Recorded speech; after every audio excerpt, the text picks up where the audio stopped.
Hey guys, it's another monthly update. First, I'll do some thanks, but we will kick off later with some news stories. One of them about Ian Foster and an apparent lack of faith in his appointment by New Zealand's top rugby players. Another story coming from England this time about the RFU apparently having to lay off some staff. The effects of COVID continue to be felt around the world in terms of professional rugby, and another one which may be in that kind of grain of salt box, but another story about the potential shift to the Pro14, which just seems to be the gift that keeps on giving. But firstly, a big thanks. I'll say thanks to the people on Patreon. I'll get their names scrolling up and down here. Thanks to you guys who support me on Patreon. It is it's really a bit of fun to get on there and do a bit of extra content for you guys, and I do appreciate the support very, very muchly. If you would like to have a look at the old Patreon page, there will be a link down there in the description. I did 8 videos for Patreon in the month of June, including stuff like Dan Carter's move to the Blues, Super Brew picks and results, and jersey reviews for that Sunwolves jersey hanging up there. Did a couple of walk-arounds with Eden Park on my camera when I went to the game. So yeah, there's a bit of content on there. But for the channel itself, 31 YouTube videos, which probably makes sense, seeing as I usually do approximately one a day. That's not including live streams.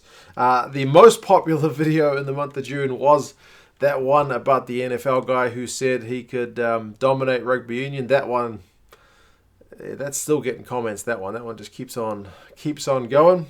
So yeah, the general consensus from that one seems to be no, but he's probably got a bit of a big mouth. But like I said in the video, I think it was at least partially tongue-in-cheek on his behalf. There's a bin coming down my driveway. How fitting. If you've been with the channel a long time, you'll know bins down my driveway used to be a fairly common occurrence. They're pretty rare these days, so that's a bit of a special moment.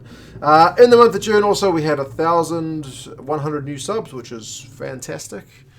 Bit of a bumper month, I guess, rugby being back as a part of that. And most of the viewers from the UK, actually, 24%. South Africa second, 19%. New Zealand is third, 14%. Australia fourth. Ireland fifth. So that's where the majority of the audience come from. Also, you're mostly dudes, 94%. And I think the biggest age range was was it 26 to 34?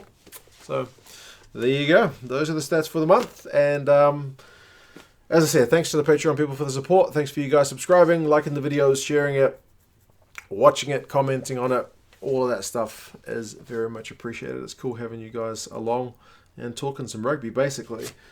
Now, this one about Steve Foster. Steve Foster. Why the hell do I always keep calling him Steve Foster?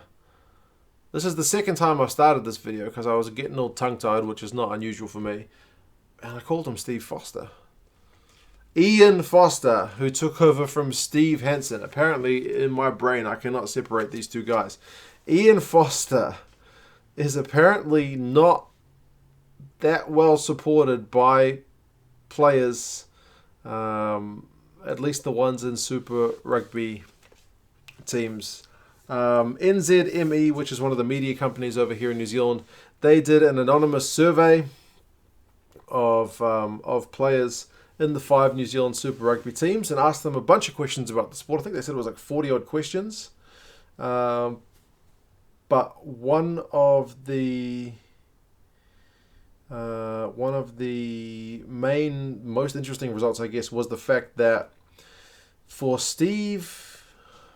Ian Foster to be the favoured coach of these players, only 26% said yes, but they weren't comfortable with his assistance. 28% they were pretty happy that the right choice was made, and 46% said they got the appointment wrong.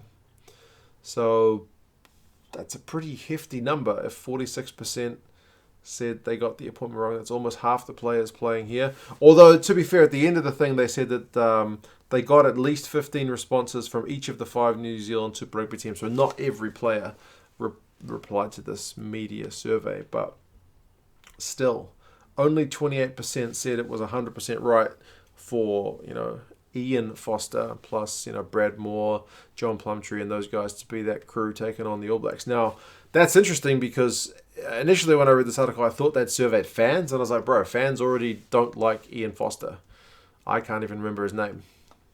But yeah, the fact that it's players is maybe a little bit disconcerting. So yeah, 26% said they were.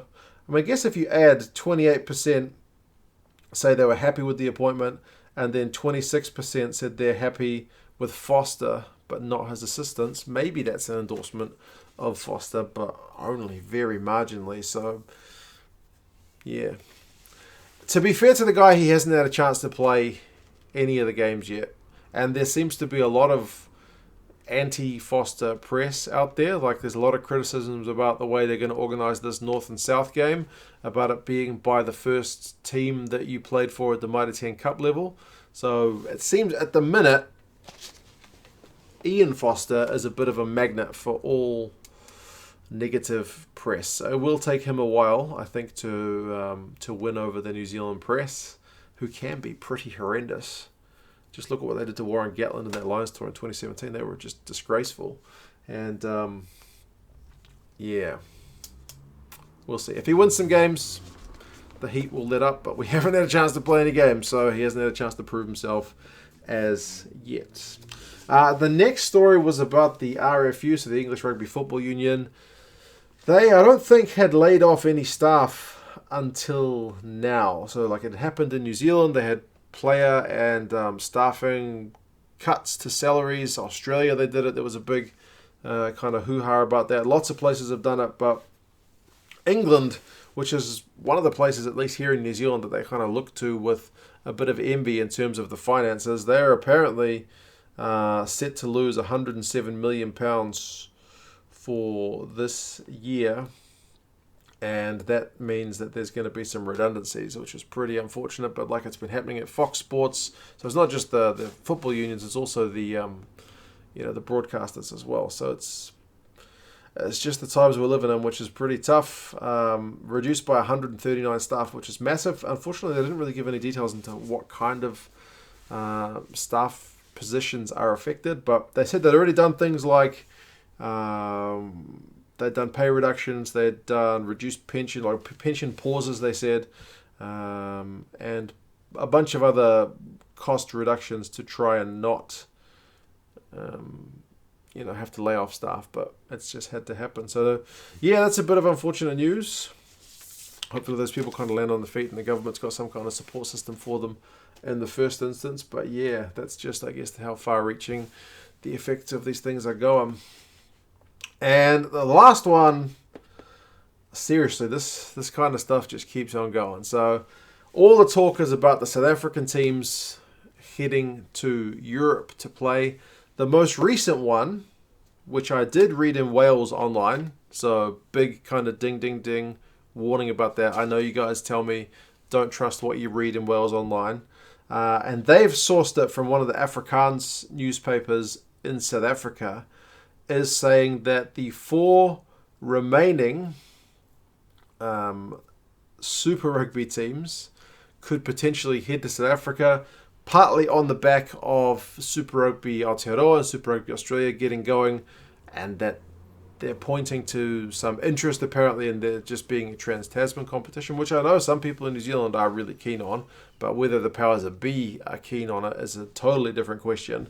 But on the basis of that, moving those 4 South African teams to play in the Pro14. But you might be asking, if you add 4 to 14, wouldn't that make it 18? Well, the talk in this article, to thicken the plot just a little bit, is that they could potentially cut the Kings and the Cheetahs. Wouldn't that be just an absolute slap in the face if you're a Cheetahs and a Kings fan to get cut from Super Rugby and then to get cut from the Pro14? So I think this one may be just a fair bit of hot air, but again, it's one to just watch and I guess keep an eye on to see if there's any developments. I'm sure there would be some attraction to seeing those top South African teams play in Europe. I know after the Rugby World Cup, there's definitely going to be a bit more interest in the South African teams. But also remember, a lot of the South African players did move to clubs outside of Super Rugby or the Pro14. A lot of them are playing in the Premiership in Japan, Pro14. Like there's a couple of guys just signed for Munster. Very good players. And yeah, all around the shop, top 14. So that one, we'll just hold off for now. I don't know if we read too much into that one. But anyway, as I said before, thank you again to the patrons, for you guys, the viewers, the commenters, the subscribers, all that stuff. My subscriber viewers, I think it said 60+% of people who view are not subscribed. So if you're not, why not subscribe? Eh? Doesn't cost you anything. And yeah, you guys let me know what you think about Foster. That's Ian, not Steve. Do you think the negativity around his appointment is justified? Like I mentioned, they're giving him stick about the North-South thing. People are giving him stick about appointing Sam Cane as captain, especially based on the Chiefs' recent performances and whatnot. So he's got it coming from all angles. Fair, but too early. You guys let me know.